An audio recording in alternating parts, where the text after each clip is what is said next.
it's so complicated. We are thinking about so many things at the same time, because classical is kind of in my bones. It's like, where am I breathing? How am I standing? How does my body feel? What am I thinking about? Where do the breaths go? What are these French words? Blah, blah, blah, blah, blah.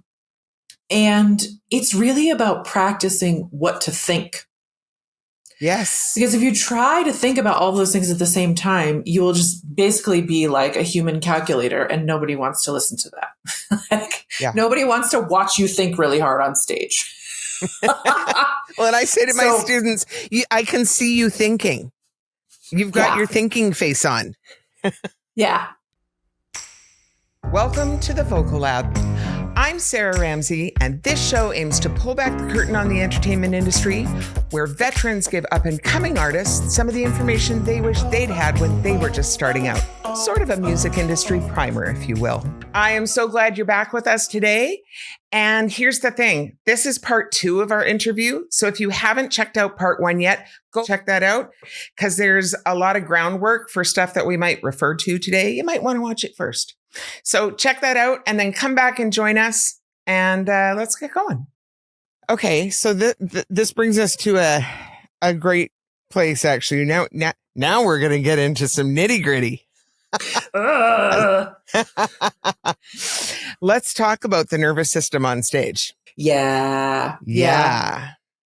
I've read a really interesting thing recently. I think I read it or saw it.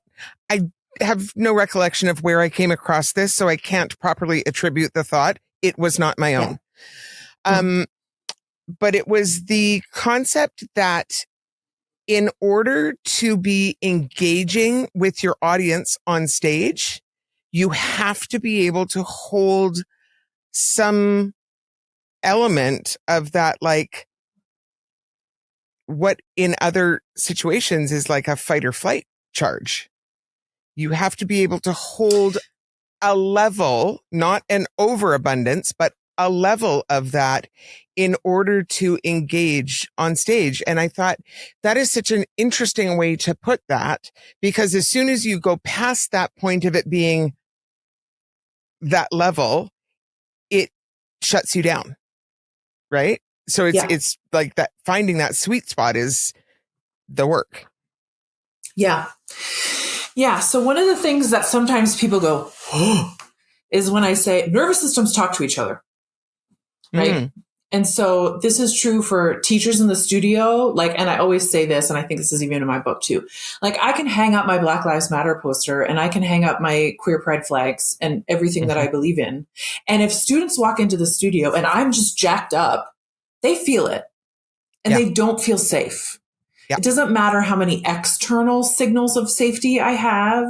If I, as a person, am jacked up, I made a meme, teachers, if thou art jacked up, so too shall thine students be jacked up. And so then we're Please turn all that into out. a meme. I know. We're all jangly as hell and stressed out on coffee, and we have 5,000 emails and then we're trying to talk to kids about breathing deeply and oh, what does this Debussy really mean here? It's they can't get there because they're scared, right? Yeah. Even if they can't name it, their bodies start freaking out, right? And so I think this is what happens on stage too. When you step on stage, whether you like it or not, you're going to get a reaction in your body, because that's how biology works. They're heightened circumstances. It is not a normal situation, even if you do it 6 times a week or, 11 cities and however many days, right? That's just how biology works. So if we want to have any hope of actually connecting to people in a real way, we need to be able to work with that energy and tolerate it and not let it sort of derail the whole system. Yeah.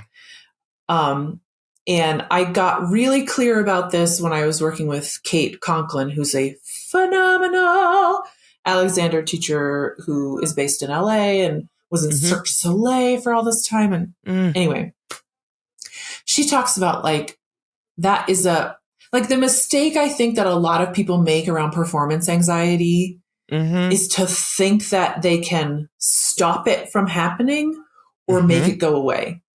Mm-hmm. This is never going to happen. And you actually don't want to make it go away, because if a tiger comes running at you, you want to go, oh shit, and run away and keep yourself alive, right? Yeah. So there's a couple things here. Like Stephen Porges, who's the author of the polyvagal theory, asterisk, we can talk about that or don't have to.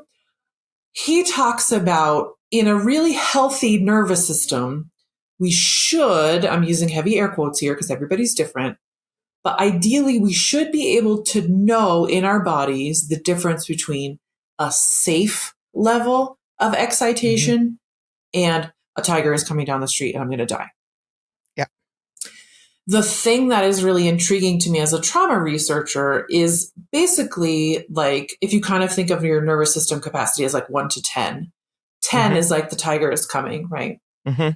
If you are living with trauma, because it stays in your body and your nervous system, when you experience what we could say from the outside is a safe level of excitation, like I've never seen a bear in a studio class, right?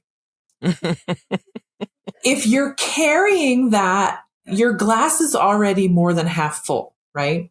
Right. So we add what we think would be like a 5 out of 10, but because you're already at 7 or 8, your cup is overflowing and you are like, this is when people like dissociate on stage, or like they have no idea what's happening, or they totally freeze and like look like a deer in headlights because they're so beyond their capacity, because there's all this residual stuff in the system. So so then you kind of really are, either you're like reduced to tears, or like you can't breathe at all, or you're just so consumed by your body's survival mechanics that there's no way that you're like really tapping into like the deep pain of being a scorned woman. Like you can't go there. You can't get there, and nobody can break through that and see you. It's funny. The concept that you're talking about, I've heard it used in chronic illness, and especially in autoimmune, in terms of like I've got a whole bunch of stuff, and one of the things I deal with is histamine intolerance, and they talk about your bucket overflowing. So like, how full is your bucket? So I can have something that will trigger me, and I don't always have the same reaction to it, because it depends on how full my bucket is to start with. And you're talking about exactly the same concept, that it really depends on how full your bucket is to start with, how much you can add to it. Right. And I think it's a really important concept for people to understand, because it's bang on. Yeah. And so many people, oh my gosh, when I was first starting out, and I mean, my performance anxiety is really mild compared to what some people go through, but like my legs will shake or my hands will shake. And I thought this meant that I was broken. Yeah. Until somebody explained the mechanics of fight or flight. And I was like, oh, everybody does this? Forget it then. I'm not going to spend any more time thinking about it. Right. Yeah. Like sometimes my leg shakes and I go, there's my leg shaking. That's weird. And then I just go on with my job. Right. Yeah. But I think this is one of my big things about like trauma-informed pedagogy. And like I get pushback from teachers sometimes because they're really scared about the word trauma and wanting to like even think about going there. And so I'm not talking at all about being a therapist. I'm talking about learning about the bucket and telling students about the bucket. Like, I don't need to go there with them. I don't need to know what's in the bucket, even though I have that training and I do that work with other clients. But like when I was teaching undergrads, I just did a lecture on nervous system function. I'm like, here's how fight or flight works when it's not being interfered with. Here's how it might work if it gets stuck on something in the drain pipe, right? Then they get to decide like, ooh, I'm going to talk to my mom about what happened when I was in that car accident, or like, oh, I'm going to bring this up in counseling, or, you know, then it's on them. They have information and they also know I'm not a freak. I'm not broken. It's not like I can never sing in front of people. There are very valid reasons, like my human survival, that this stuff is with me. And I just have to look at it and figure out what it is and get some training and some education about how to work with it. Yeah. But, so many teachers, I've heard so many teachers well-meaning say like, well, you just got to suck it up. And like, well, you just got to do it more and you'll get used to it. And I used to say that too. I'd be like, well, performing is one of those things. The more you do it, the less you kind of get derailed. But now I know that sometimes there's just other stuff in the bucket. And if I try to tell somebody like, just keep going, then it makes them feel broken. Yes. I hear that. And I will say, I think there's a little bit of a balancing act there. Whereas like when I first started performing live, I was so nervous. I thought I was going to throw up everywhere. Yeah. And may have actually made a visit to the bathroom once or twice before going on stage. Yeah. But I was doing it regularly because I sort of like went into the deep end at the beginning, and I went from not performing live to working every weekend, like really quickly. And in just like a little bar duo, and it wasn't high stakes stuff, but it was like in front of a room full of people. And I got through so it's not that I wasn't a little bit of butterflies and like a manageable amount of nervousness. I got to that point pretty quickly, and I never would have had I not just had to keep doing it. If I had not done and it shifted pretty quickly after, I don't know, 3 or 4 nights of it. I didn't get so nervous going on to start with. It was just the little butterflies, not the puking in the bathroom butterflies. Yeah. So I think there can be a bit of a balancing act there, but the important piece of it being that like you got to listen to yourself and your own body and know where your own lines are and respect that. Yeah. And it's okay for you to say, no, that's too much for me. Yeah. And I think you said something in there that's so important that we don't always give people information about either, which is low stakes. Like you can manage the stakes for yourself. The problem, like if you think about like a typical undergrad, like they loved choir and all of a sudden they're in voice lessons, like, and they have to do a jury, right? And they haven't performed by themselves ever. And then we put them in front of all the voice teachers of the school who are just clacking away and like are grumpy and not paying attention. Like, that's terrifying. Yeah. No wonder that is really hard for them. And so, I think, again, it's just about educating people and kind of for yourself. Is this just like, whoa, that is a really unfamiliar universe of sensations. I'm going to have to get used to that. Or like, I feel really unsafe. I was destabilized for like 3 days after that.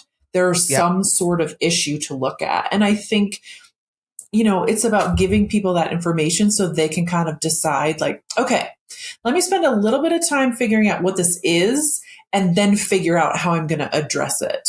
Right. Yeah. So maybe like just the studio is going to do, or like, I feel like there's a million ways. Like I'm going to sing at open mic night because everybody's drunk and nobody's listening.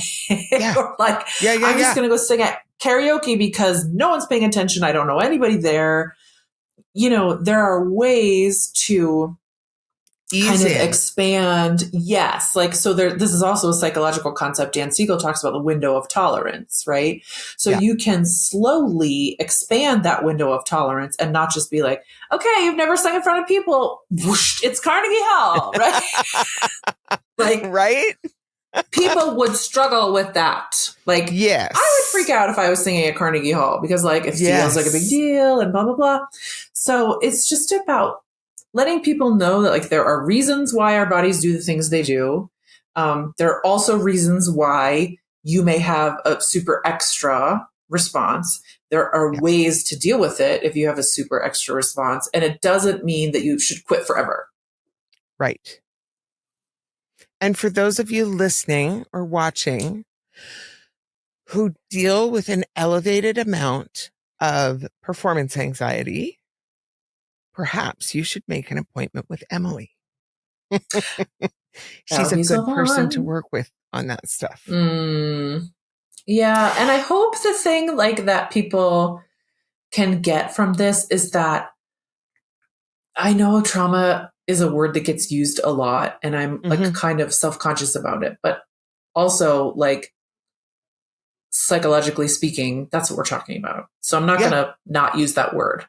And I also don't think that the word itself needs to be scary, but hopefully what people can get from watching this conversation is that it's important work and it's really deep and really helpful. And also it doesn't have to be terrifying. Like, if we do a trauma session, I'm still going to swear. I'm still going to be pissed off that somebody treated you like shit.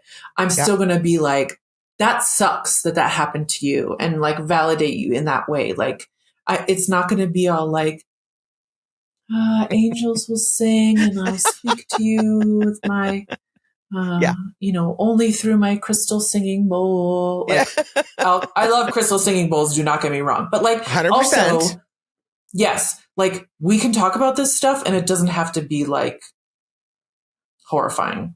Yeah. You got some good stuff in the area of like practicing and the brain. So I am a person who I grew up, my mother was a singing teacher, but I grew up just, not to toot my own horn, but like naturally gifted with music. I didn't have to work hard at it. It was a thing that came really naturally and really easily. I had really good ears. I had I took piano as a kid, but I only ever got to, grade 4. But I learned to read music and I could sight sing, and my mom used to test me in high school for the things that she was giving her university students.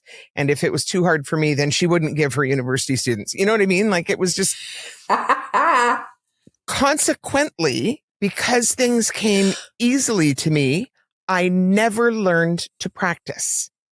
And to this day, I am a terrible practicer. And I know better now how.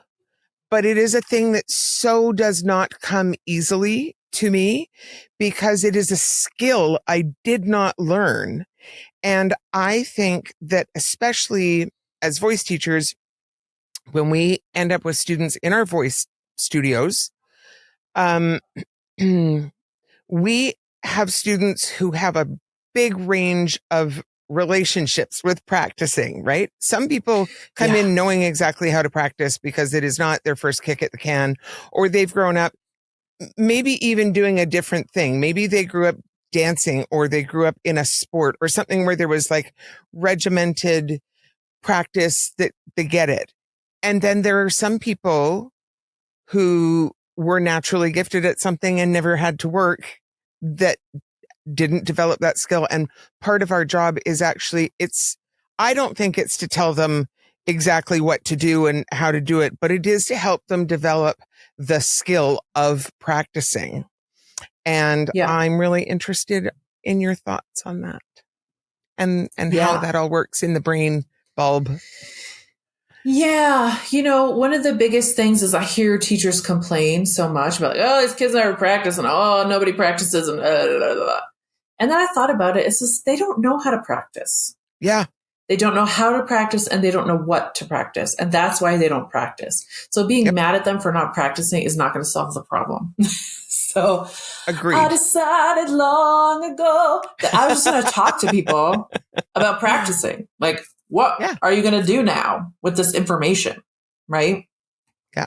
So, cause I was in the same boat. When I was an undergrad, I thought practicing was to learn my notes. And I could learn notes really fast. And so I was like, okay, well, I know these notes. I'm done. Yep. So I think there's like multiple things to discuss. And it also is on us as teachers to be clear about what we're teaching, when and why, right? Yes. So 100%.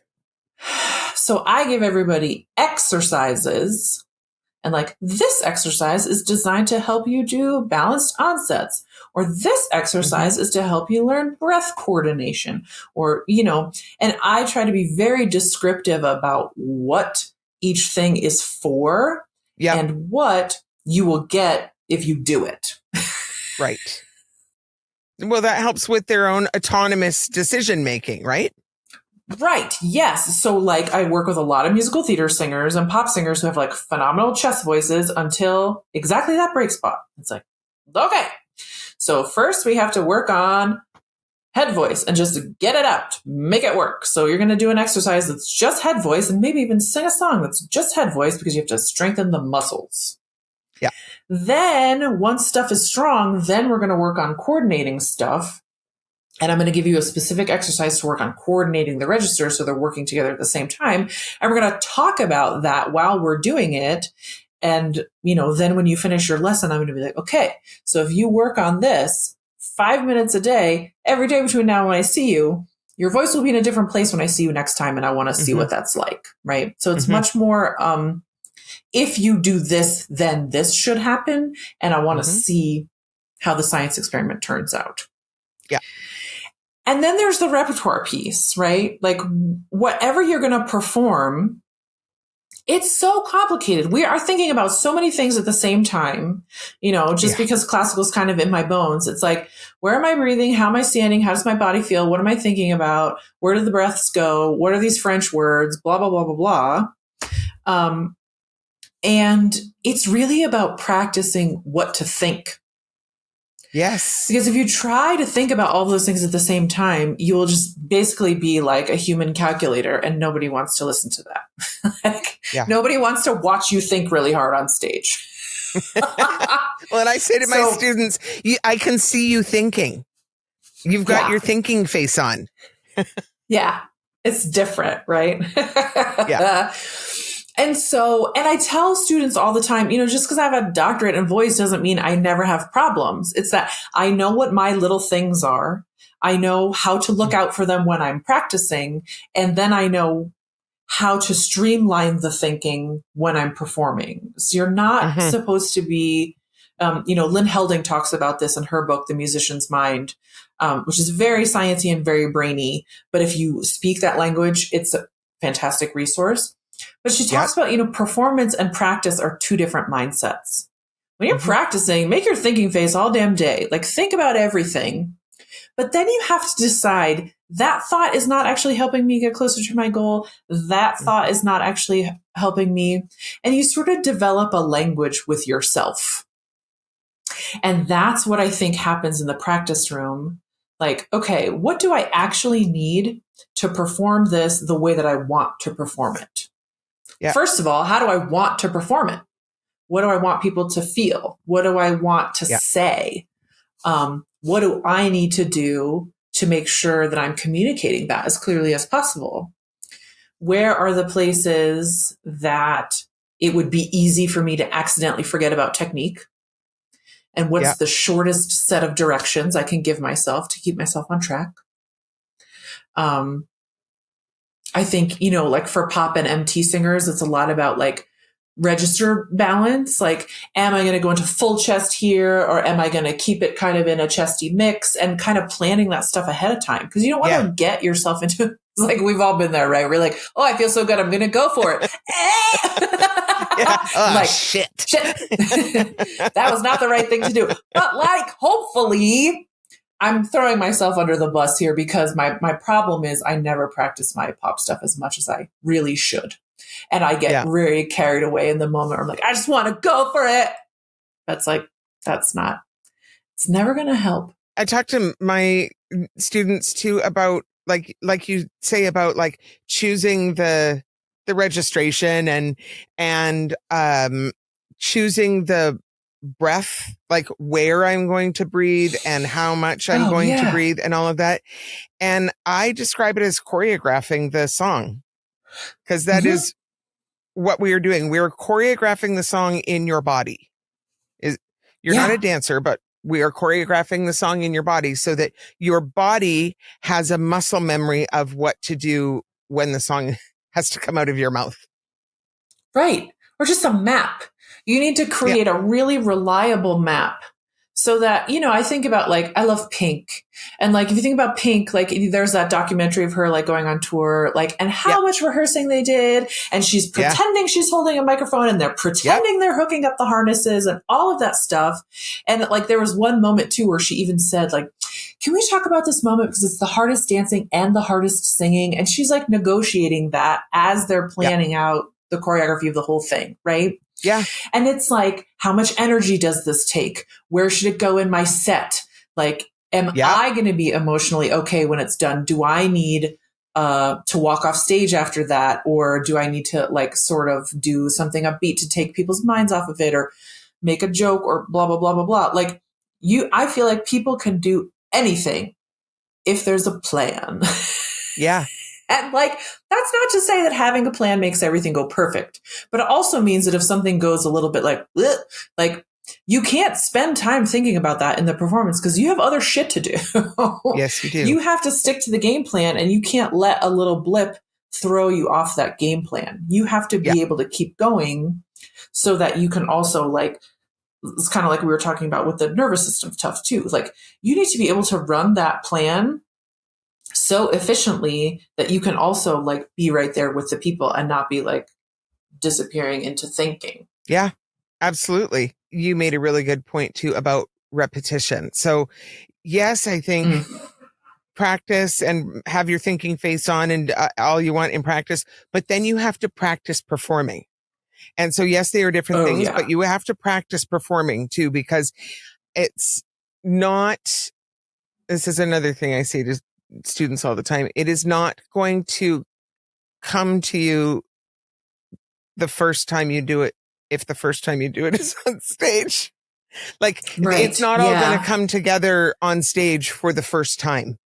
You have to have practiced all of the coordination of all of the things beforehand, because I also think that part of the muscle that has to be created or created. Let's go with that. For performers is I think that we have to create a bit of a double track in our mind, 2 tracks of thinking, because I think we have the performance going on one track. And when we are performing, that has to be the one that is the loudest. But I think we have all the theoretical, technical stuff going on the other track. And we have to have practiced that stuff enough that it is mostly automatic. But it's not silent. So you have to have both tracks going even in performance. I still have to know that, at the end of this phrase, I have to remember to take an extra big breath for the coming up phrase. That's the technical part. The performance part is connecting with my audience, telling the story. Exactly. Yeah. And I think the thing that you said that is so super duper true is it's actually the least likely to magically come together on stage, because that's when we add in adrenaline, which is like the X factor. And you're so stressed out and just trying to like manage, like, I have no moisture in my mouth, my hands are all sweaty and whatever's going on, that you're more likely to forget all that stuff if it's not really well baked in. So the thing that's really hard is like, it's not very sexy to like practice it by yourself. And admittedly, sometimes it is really hard. Like the way that I feel when I'm singing in front of people, I can't replicate that on my own. I can think about it and I can try, but it's never going to be exactly the same. But yes, you're so right. It's like the bucket idea, right? Like I need that technique to be so baked in that it's not taking up space in my bucket. Yeah. And this is another thing I took from Alexander, like really clear directions. Like I just need to remind myself, this is a place I need a giant breath. And like, if I feel like I'm not breathing, I need to remind myself to expand my ribs. Like little teeny tiny succinct directions that get me back on track. Like, this is a song about loss. Or, this is a song about joy or something tiny so that I can be there and, either looking at people or not looking at people, whatever, if I'm a character or if I'm just me. that I can be running the operating system in the background so it's not taking up all my brain space. Yeah. And it's really hard what we do. It is really hard. It's really hard. And people, like audiences, see the fun end product and don't see all the stuff that goes into it, which frankly is good. That's the magic, right? But if you are the performer, you need to know all the stuff that goes into the magic because you need to know the things to do. Yeah, that's the hard part. Like, I love that there's so much like singing on TV, like American Idol and X Factor and all these things, right? You see people and you're just like, oh, she was a waitress and now she is singing on TV. It's like, but like, where'd she grow up? And like, where'd she go to church? And how many musicals was she in? And like, you know, that we sort of get fixated on the result. You know, I think about kids who like want to be professional athletes, right? You could see somebody playing in the NBA and be like, look at that. I can play basketball. It's like, what has that individual done? Like day after day, week after week, year after year, since they were 5 years old, to be the person that you see on your TV, like scoring 45 points in an NBA game. Like, that's not magic. No. Sometimes magic happens while people are playing basketball or singing. Yeah. Right. But that's not, you don't build a career on magic. No. You build a career on the illusion of magic. Yes. David Copperfield. Yeah. Yes. Now you said something a minute ago that actually made me think of, you put something up on your socials recently that has really had me thinking a lot. And I'm going to butcher the quote, so I'm not quoting it exactly by any stretch. But you talked about like the fact that as voice teachers, often we start the work with students by talking about breath support. And you had something up that talked about that you can't always start with breast support because if there's trauma involved, the core isn't available in the same way. Told you I was going to butcher the quote, but can you talk about that piece for a minute? Because like I say, I haven't been able to let go of it, and that's been going around and around in my head, and I've really been thinking about that a lot. Yeah. I mean, I think in simplest terms, the quote was, don't start with the core. There you go. Oh, what? Less wordy than me? I know. Well, then of course I had a big long caption. I was like explaining all those thoughts, right? Like, but yeah, it's so interesting. So the very last module of somatic experiencing training is touch skills. And we learn about like co-regulation through touch. Like you could just put your hand on somebody's shoulder and just kind of hang out and breathe with them for a while. And their system will eventually start to like recognize that you're safe, and it will kind of like move through some stuff on its own.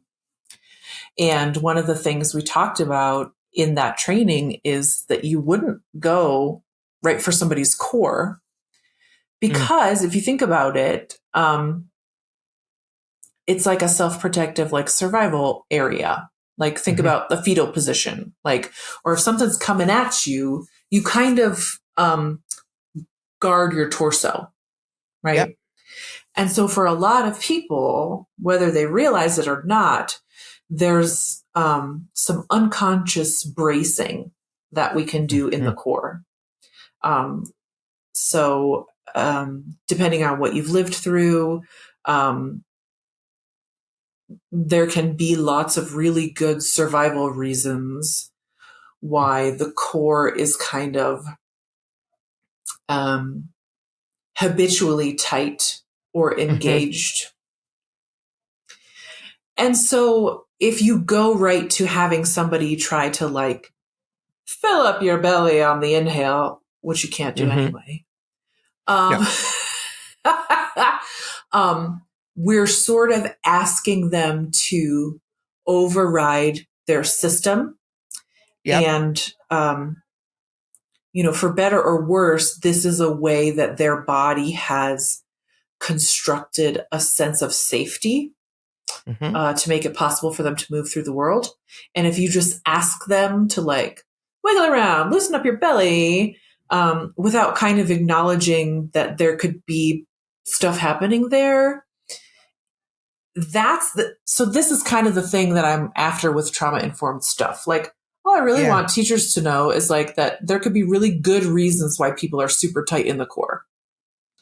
It might also just be that they started ballet when they were 3 and have just been holding their body tight like forever and also can't get there.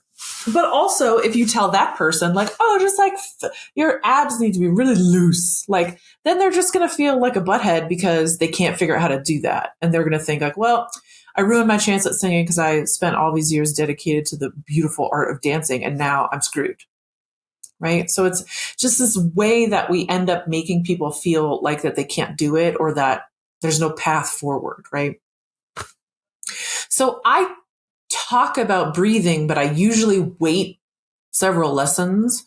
And when I start to talk about breathing, I give information and let people decide what they're going to do with it. Some people want to try it right there in the moment. And some people are like, I'm going to have to practice that. And like whatever they say is acceptable and good. I start with the fact that air goes into your lungs because a lot of singers have not been taught that. Look, there are so many people trying to fill up their bellies. I will say I'm a person who uses that imagery, but I use it with the caveat where I explain, air doesn't actually go into your belly, right? Yay! And we do talk about like the anatomy and I say, but it can be a useful image to think about what to trigger when we are talking about, your body mechanics. So, yeah, but I want you to know, don't go tell somebody else that you learned from your singing teacher that I'm going to breathe in my belly because you're not. Don't at me. Right. Yeah, exactly. Well, and I always tell people like when people tell you to breathe into their belly, they mean well. Yeah. They're trying to get you to allow everything that is designed to move. And there's lots of reasons why that's really difficult for some of us to access. Yeah. But ideally, if you're going to get the best breath that you can take, air's going to go into your lungs. Your diaphragm sort of moves down like an elevator floor and all your food stuff kind of has to move out of the way to make room. Yeah. And so I'll also sort of teach them the opposite. I'm like, if you were to clench your abs really tight, like you were going to do a crunch or somebody was going to come pop you in the stomach, try to breathe there. It's really difficult to get a super big breath. But so we talk about this in trauma too. We talk about like top down interventions and bottom up interventions. Bottom up interventions are when the body just kind of like makes sense of something on its own. Yep. And top down is when we kind of say, do it like this and see what happens. Right. So sometimes, when we're trying to get somebody to explore breathing in a different way, we'll do sort of this top-downy stuff, like do this and tell me what you see. Yeah. But especially when I'm first starting out breathing, I'll kind of just like give a little lecture on like, here's how this works. Here's where the parts go. You would notice if you tried this that it wouldn't work. And then kind of let people mess around with it. Yeah. And sometimes they'll come to me and say, I try to take a big breath, but everything feels stuck. Or like, I think I'm taking a big breath, but then blah, blah, blah, blah, blah. And then we have somewhere to go that is directed by the student and them getting curious about mechanics of something or solving a problem instead of me saying, do it like this or you're wrong. I know when I'm literally processing as you're talking about this, about like what I do when I work with breath work in my teaching. And I know like we talk about the anatomy of breathing, all the different structures and muscles and what they do. And I'm, on a like 5th grade anatomy level, but, what happens in there. And I do talk about, but everybody's body is different. So like We want all of these things to be happening ideally, but the balance of what's going to happen where is going to be different in every body. So you might feel it more in your ribs and less in your belly. You might feel it more in your back, and you might feel it more in your belly and less in your ribs. And any of that is okay. We just want a little bit of something everywhere. Yeah. Is what we're aiming for. And your body's your body. Yeah. Yeah. I kind of tell people, your breathing stuff is from like your hips to your eyeballs. Like all that stuff is breathing stuff. A bunch of it is designed to move like in response to that stuff.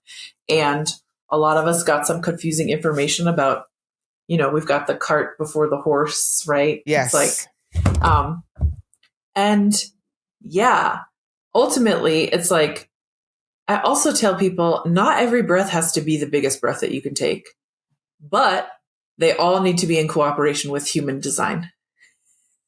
So you can't try to breathe at a place where there's no breathing. But also like for pop singers and MT singers, sometimes you don't want huge breaths because they're gonna, that it's not a breath driven style unless you're going for a specific thing. Not only that, but I will tell you that when I was a young teenager, I went through a period of time where, I sang in choirs and stuff all growing up. And I went through a period of time where half of my face, like all around my mouth and my cheeks, would go like pins and needles tingly numb every time I sang. And I ended up at the voice clinic and I ended up trying to figure out what was going on. And ultimately, it was that I was actually not exhaling fully before inhaling. So there was a buildup of carbon dioxide in there, basically, is what was happening. And that's one thing that can happen if you are constantly trying to take the biggest breaths ever, and you don't need the biggest breaths ever. Yes, I talk about this with classical singers all the time. And I did this forever because, I wanted to be a good student. I wanted to do everything right. Mm-hmm. And of course, now later in life, I've learned also that I'm neurodivergent. And so I've always had this thing like other people get this and I should just be able to figure it out. So anyway, that kind of showed up in my training too, because I was like, okay, I'm going to take the biggest goddamn breaths you've ever seen in your life.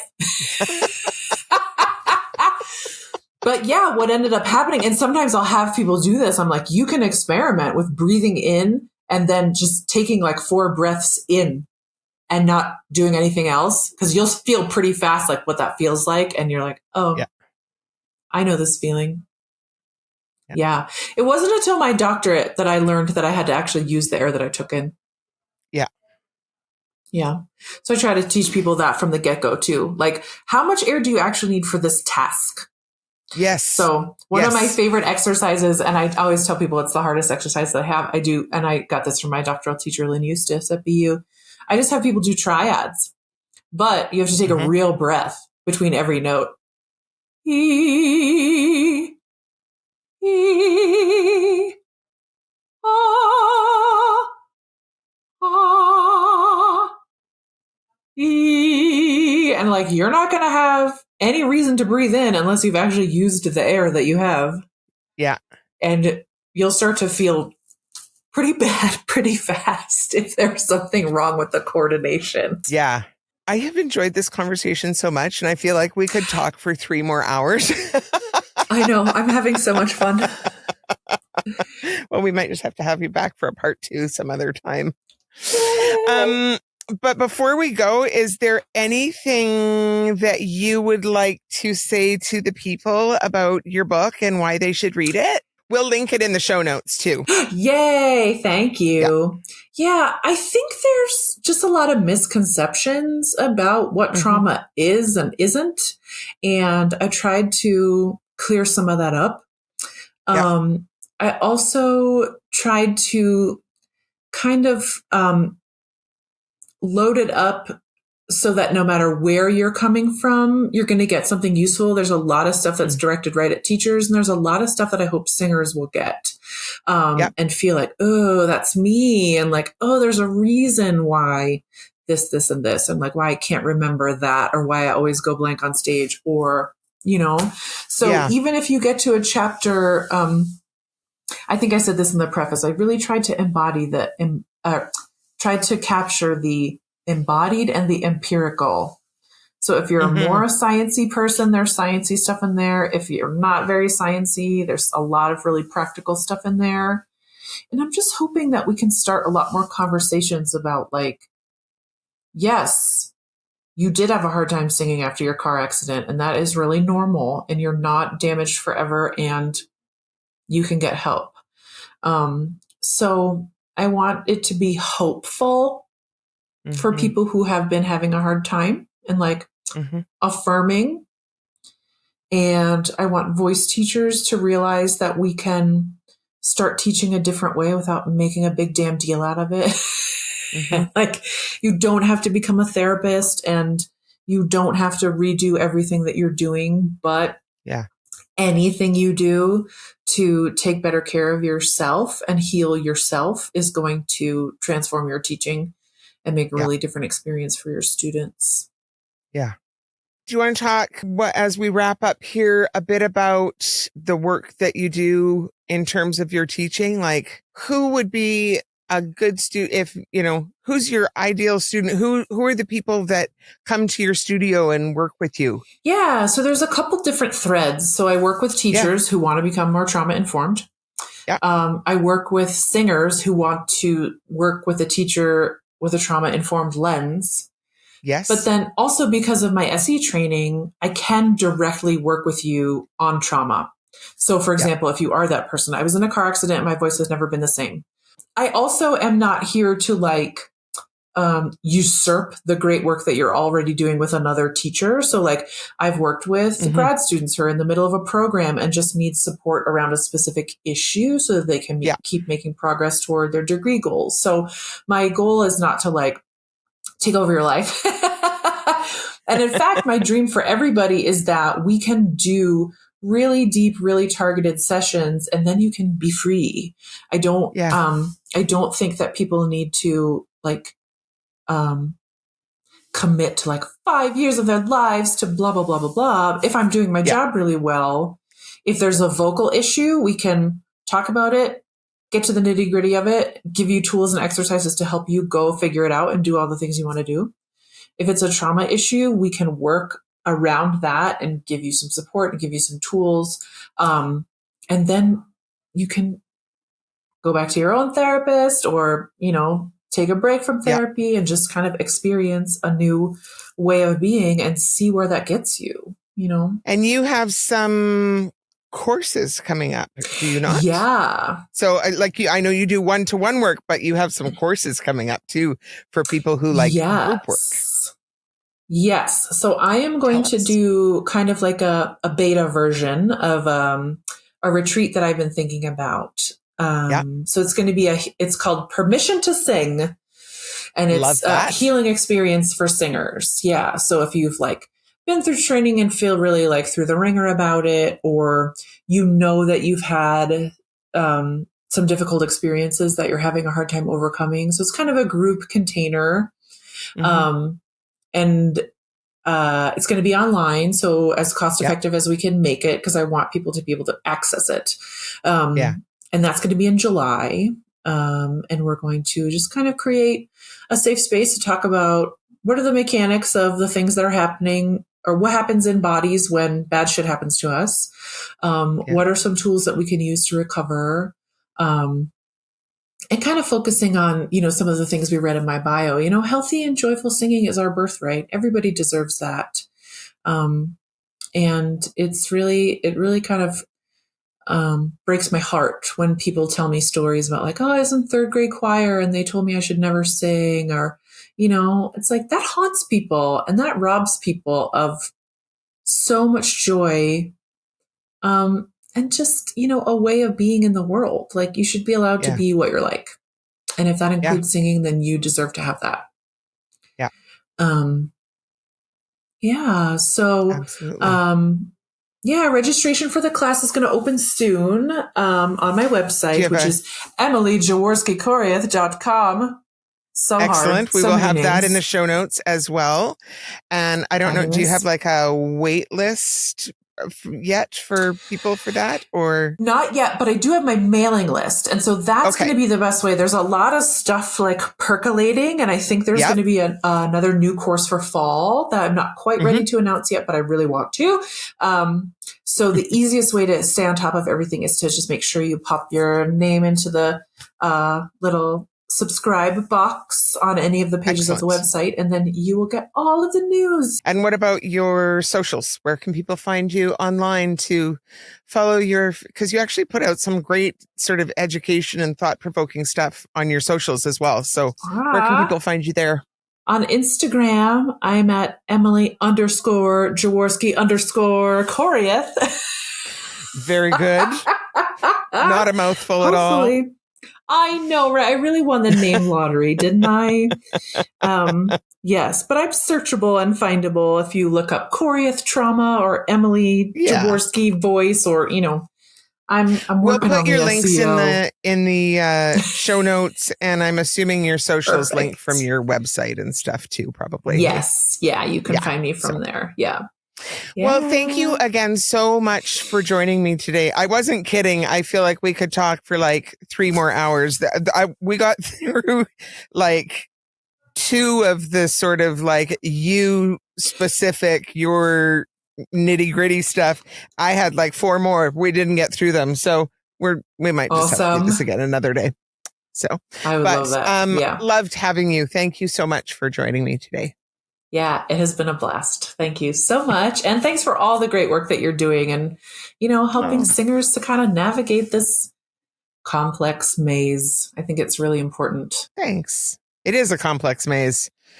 And I think there's those of us who are farther along that can shine a light on the path for some other people. So it's a way we can get back. Okay.